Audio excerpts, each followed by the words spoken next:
Welcome to a new mini blog. আজকে আমরা বেশ অনেক দূরে যাব, তাই জন্যেই এই সাজগোজ।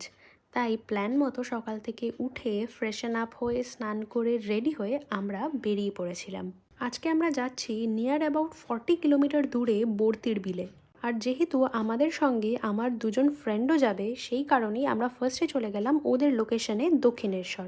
কল্যাণী এক্সপ্রেস ওয়ে ধরে যখন আমরা যাচ্ছিলাম তখন লং ড্রাইভটা এত ভালো লাগছিল যে আর কি বলবো।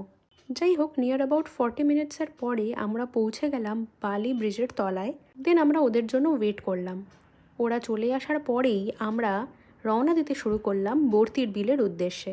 দক্ষিণেশ্বর থেকে নিয়ার অ্যাবাউট 45 মিনিটসের ডিস্টেন্স রয়েছে, আর লং ড্রাইভে বেরিয়েছি আর রাস্তার ধার থেকে চা খাবো না সেটা তো হতেই পারে না। তাই আমরা এখানে একবার হল্ট নিয়েছিলাম। তারপরে আরও কিছুটা এবড়ো খেবড়ো রাস্তা পেরিয়ে আমরা পৌঁছে গেলাম বর্তির বিলে। এখানে কিন্তু অনেক ফটোশ্যুট হয়, তোমরা সবাই জানো। তাই আমরাও দেরি না করে বেশ কিছু ফটোশ্যুট করে নিলাম।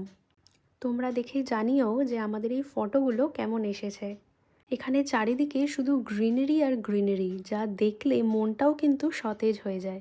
ওখানে অনেক ছোট ছোট ক্যাফে ছিল, তাই সন্ধেবেলা আমরা কিন্তু সেখান থেকে চা খেলাম। আর এরপরে ফিরতি পথে আমরা দমদমে এক কাকুর কাছ থেকে খেয়েছিলাম ঘুগনি ফুচকা। আর হ্যাঁ, এই কাকুটা কিন্তু এখনও 20 টাকায় 8টা ফুচকা দেয়, আর যেটা খেতে ভীষণই টেস্টি ছিল। আজকের ব্লগটা তোমাদের কেমন লাগলো জানিও। খুব তাড়াতাড়ি দেখা হচ্ছে পরের ব্লগে।